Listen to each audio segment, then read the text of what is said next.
There are days when I don't like being in the sports business very much, and this is one of those days. I met with Sigi Schmid this morning, and we agreed that it was a reasonable time to part ways. That takes absolutely nothing away from what he's done for this club. He's a good friend. I respect him immensely, and he's helped us transform the sport in this country long before I was involved, and certainly in the 8 years we've worked together, we feel like we've transformed the sport in the United States, and he's a big part of that. He's won a bunch of trophies, won a lot of games for us, had a lot of success. But the results just weren't there this year. As we talked about, I think coaches get too much credit for wins and too much blame for losses. But it's the careers that they choose, and they're the tip of the spear sometimes when decisions like this have to be made. So we've made Brian Schmetzer interim head coach. Very excited about Brian's opportunity. We have reinforcements coming on the team side. We're a few wins away from getting ourselves back in a playoff hunt, and we haven't given up on the season. So, today's a good day to pay our respects to Ziggy and what he's done for the club, and tomorrow will be a day off for the team. Thursday, obviously back to work and try and win a championship. You said it was a reasonable time. Why now? It's never a perfect time. It's an imperfect science. The results obviously have not been great. The performance in Kansas City was maybe a low point. And I can't tell you exactly, Matt. There's no magic stopwatch on this that tells us when the right time is. But I had some conversations with Joe Roth, with Garth. It wasn't necessarily my decision alone, but I'd say I sort of take the lead on that and decided that this was the right time.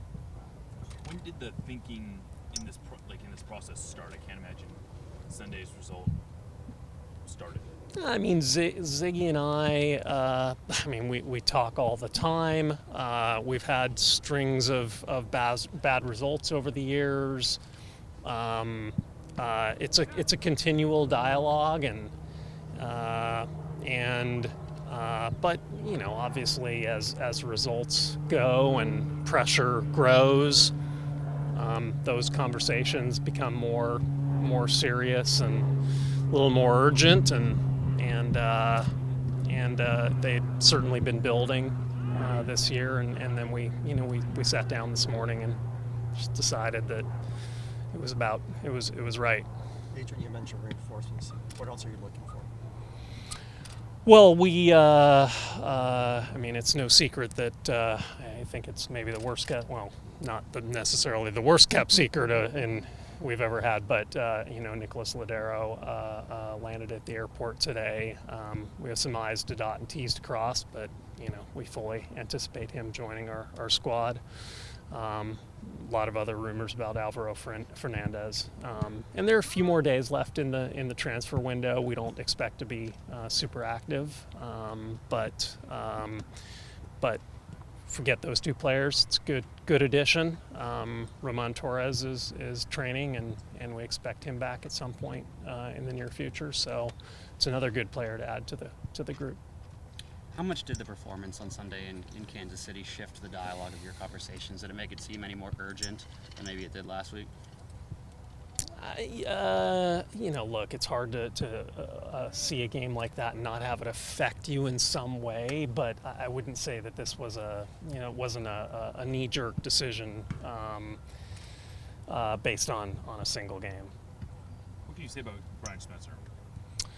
Yeah, obviously, I've worked with Brian for a lot of years, probably 15 plus. You know, I guess the thing that I would say about Brian is there's no one that loves this club more than Brian. And I know that every decision he makes will be about the club and the club's success. There's no individualism about, you know, his methods. It's all about the team and the club, and obviously he's had great success as a head coach. He's been a fantastic assistant to Sigi for a lot of years, and you know, I'm excited for him to get a shot and try to change our fate a little bit.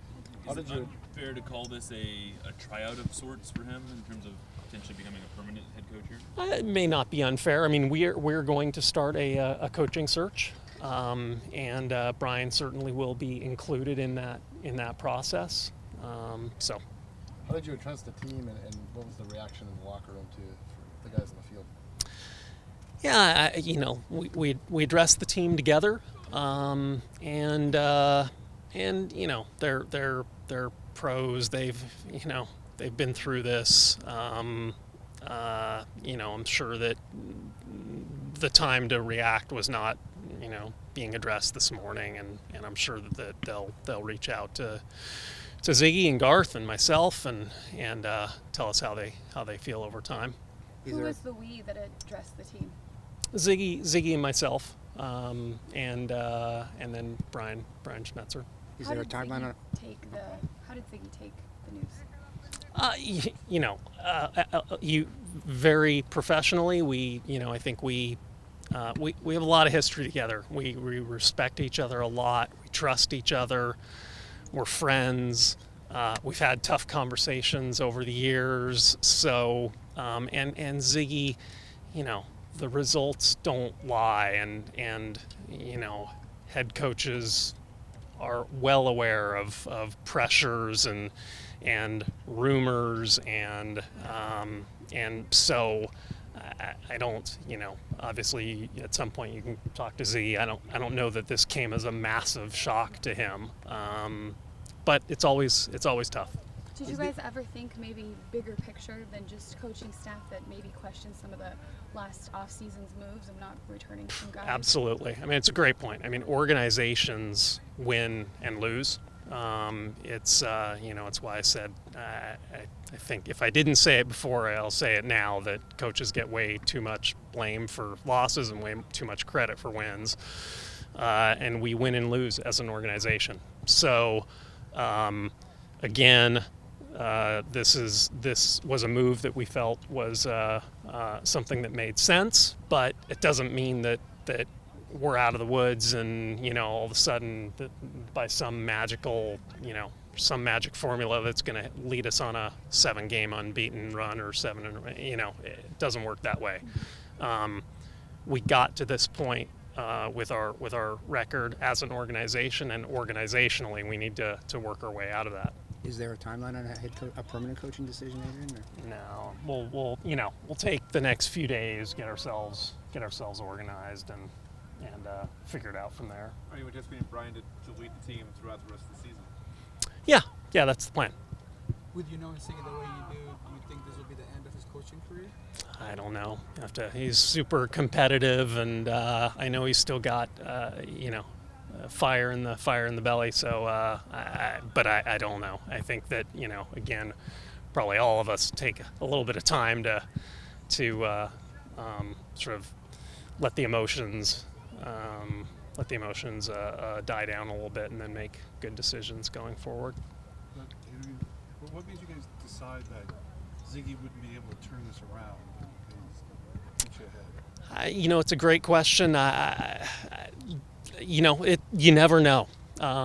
It's possible that we will go on a run starting this weekend and win a pile of games, and that may be because we've made a change, or it may have been all the preparation that went into this weekend. Again, this is an imperfect science, more art than science, and we just internally as a group and talking to Zig thought that, change was needed to kind of head in a different direction.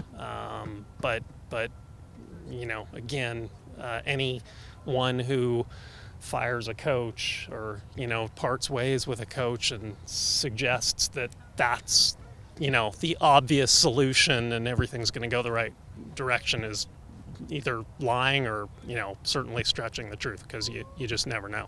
And given how tied you guys have been from the beginning, what's it going to be like for you showing up on Sunday, looking down on the sideline and having Ziggy not there? Yeah, it'll be tough. It'll be emotional for me. Again, he's obviously a fantastic coach, but he's a great man, great human being, and that's what I try to surround myself with in the organization, either on the business side or on the soccer side, and that's not to take anything away from Brian, because Brian, I'm equally close to Brian and feel that same level of respect for him. But you grow strong relationships with people that you spend a lot of time together with, and it's never easy.